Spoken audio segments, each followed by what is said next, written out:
தந்தை மகன் தூயாவியாரின் பெயராலே ஆமென். ஆன்ம வழிகாட்டி மே மாதம் 20ஆம் தேதி புதன்கிழமை. குடும்பங்களின் பாதுகாவலரான புனித சூசையப்பரை நோக்கிய நமது மன்றாட்டு. புனித சூசையப்பரே, உம் அடைக்கலம் மிகவும் மகத்தானது, வல்லமை மிக்கது, இறைவனின் சந்நிதியில் உடனடி பலனளிக்க வல்லது. எனவே என் ஆசைகளையும் எண்ணங்களையும் உம் அடைக்கலத்தில் வைக்கிறேன். உம் வல்லமை மிக்க பரிந்துரையால் உம் திருமகனும் எங்கள் ஆண்டவருமாக இயேசுவிடம் எங்களுக்கு தேவையான எல்லா ஆன்ம நலன்களையும் பெற்றுத்தாரும். இதன் வழியாக மறு உலகில் உமக்குள்ள ஆற்றலை போற்றி எல்லாம் வல்ல தந்தையாக இறைவனுக்கு நன்றியும் ஆராதனையும் செலுத்த கடவேன். புனித சூசையப்பரே, உம்மையும் உம் திருக்கரங்களில் உறங்கும் இயேசுவையும் சதா காலமும் எண்ணி பூரிப்படைய தயங்கியதில்லை. இறைவன் உம் மார்பில் சாய்ந்து தூங்கும் வேளையில் அவரை தொந்தரவு செய்ய விரும்பவில்லை. உம் மார்போடு அவரை என் பொருட்டு இணைத்து அணைத்து கொள்ளும். என் பெயரால் அவருக்கு நெற்றியில் முத்தமிடும். நான் இறக்கும் தருணத்தில் அந்த முத்தத்தை எனக்கு தரும்படி கூறும்.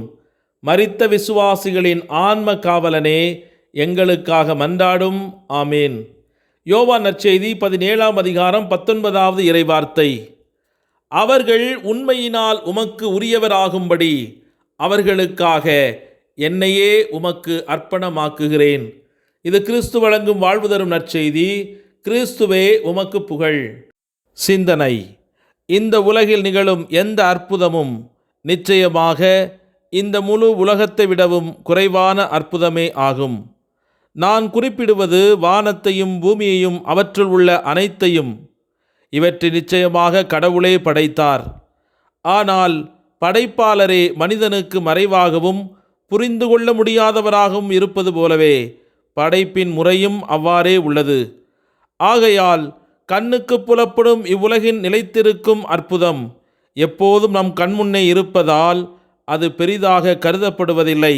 என்றாலும் நாம் அதை குறித்து சிந்திக்க நம்மை தூண்டி கொள்ளும்போது அது மிகவும் அரிதான மற்றும் கேள்விப்படாத அற்புதங்களை விடவும் ஒரு பெரும் அற்புதமாக விளங்குகிறது. இதனை புனித அகுஸ்தினார் கடவுளின் நகரம் என்ற புத்தகத்தில் எழுதியிருக்கிறார். நாம் பிறப்பதற்காகவே இவ்வுலகம் படைக்கப்பட்டது. இவ்வுலகையும் நம்மையும் படைத்தவரான கடவுளை நாம் அறிந்து கொள்வதற்காகவே நாம் பிறந்திருக்கிறோம். அவரை நாம் வழிபடுவதற்காகவே அவரை அறிந்து கொள்கிறோம்.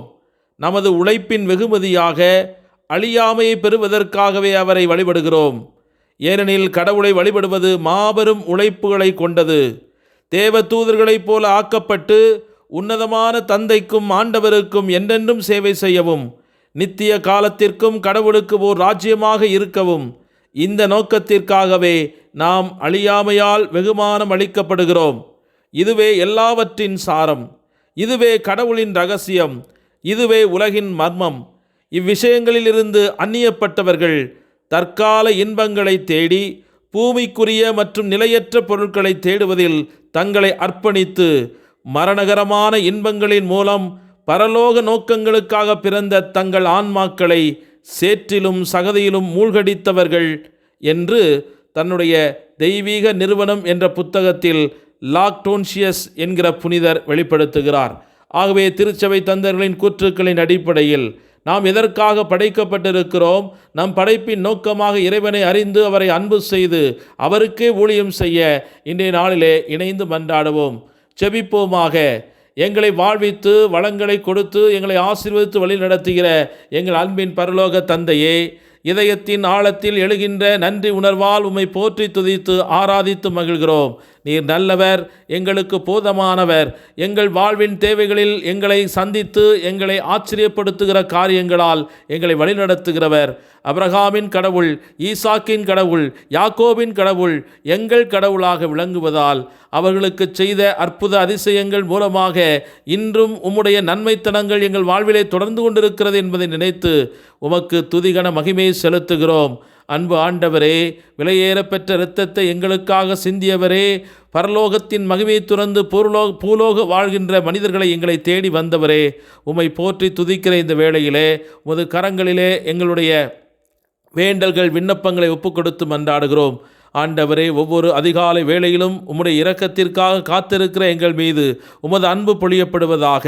இந்த நாளில் நாங்கள் செய்யவிருக்கிற பணிகளில் எங்களோடு நீர் வழிநடப்பீராக. எங்கள் புதிய தொழில் முயற்சிகள், சுப காரியங்கள், திருமண காரியங்கள், புது வீடு, இது போன்ற நிகழ்வுகளை நீர் ஆசீர்வதித்து புனிதப்படுத்தும். ஆண்டவரே, உம்முடைய சித்தம் இல்லாமல் எங்கள் வாழ்க்கையில் எதுவும் நிகழப்போவதில்லை. ஆகவே உமது அருளுக்குள்ளாக எங்களை ஒப்புக்கொடுக்கிறோம். எங்கள் பிள்ளைகளின் நல்வாழ்வை பொறுப்படுத்திக் கொள்ளும். எங்கள் உடல் சுகத்தை பொறுப்படுத்திக் கொள்ளும்.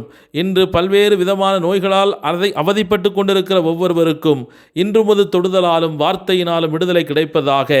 உன் நோய் குணமாக என்று சொன்ன தொழுநோயை ஒரு நிமிடத்தில் குணமாக்கி ஆண்டவரே, இன்று உமது வார்த்தையினாலும் என் வாழ்வில் இருக்கிற நோய்கள் அனைத்தும் சட்டென்று மறைந்து போவதாக. இதன் மூலமாக உம்மை மகிமைப்படுத்தி இந்த உலகத்தில் வாழுகிற நாட்களெல்லாம் உமது அன்புக்கு சான்று பகர எங்கள் ஒவ்வொருவரையும் பலப்படுத்த வேண்டும் என்று எங்கள் ஆண்டவராகிய கிறிஸ்து வழியாக உம்மை மன்றாடுகின்றோம். ஆமேன். எல்லாமல்ல இறைவன், தந்தை, மகன், தூய் ஆவியானவர் உங்கள் அனைவரையும் நிறைவாக ஆசீர்வதித்து புனிதப்படுத்தி வழிநடத்துவாராக. ஆமேன். இயேசுவுக்கே புகழ், இயேசுவுக்கே நன்றி. மரியே வாழ்க. இயேசுவின் இரத்தம் ஜெயம்.